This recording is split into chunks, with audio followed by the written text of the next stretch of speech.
The statements we're about to show you are from the Holy Quran, and is said to be the official, unchanged, pure word of God, revealed over 1400 years ago.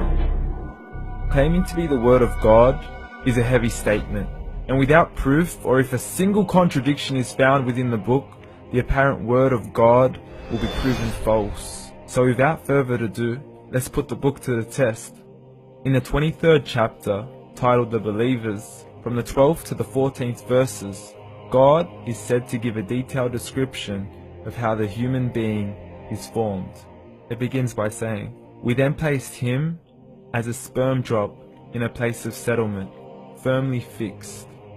Then we made the drop into a alaqa." We will translate this word very soon. "And then we changed the alaqa into a lump.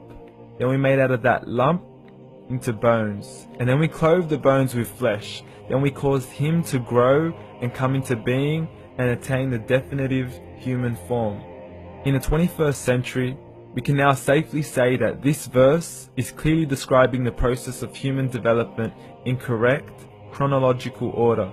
However, what we should be paying attention to in particular is the second stage, referring to the development of the embryo. The specific word used to describe the embryo in this verse is the word alaqa. The word alaqa, when translated into English, can mean three separate things. Firstly, a blood clot, or to be suspended, that is to be hanging or clinging to something, or thirdly and finally, a leech. Now, all three definitions don't come anywhere near what we perceive to be the human embryo. So, why are these words used, and what significance do they share with the human embryo? Can the embryo be described as a blood clot? Well, what do you think?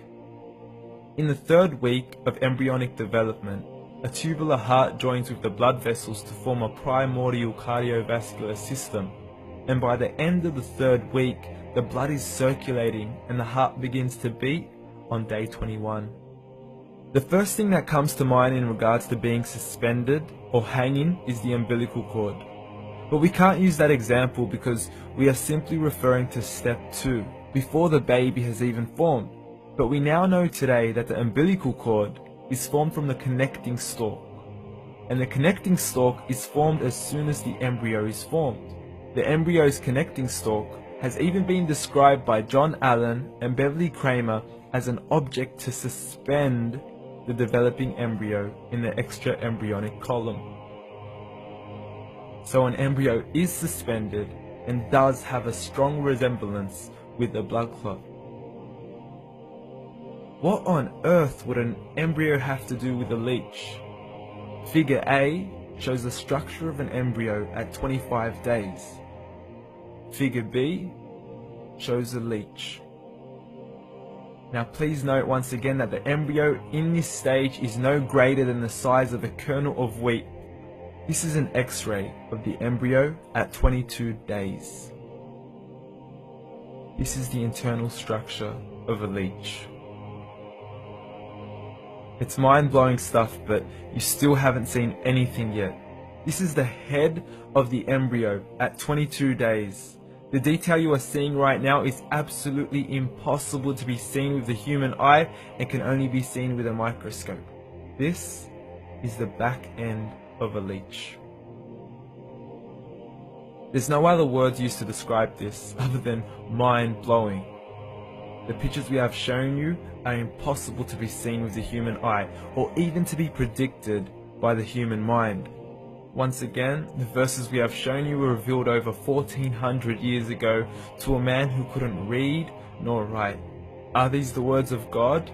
Descriptions of the human embryo in the Quran cannot be based on scientific knowledge in the 7th century. The only reasonable conclusion is that these descriptions were revealed to Muhammad from God, from God, from God, from God.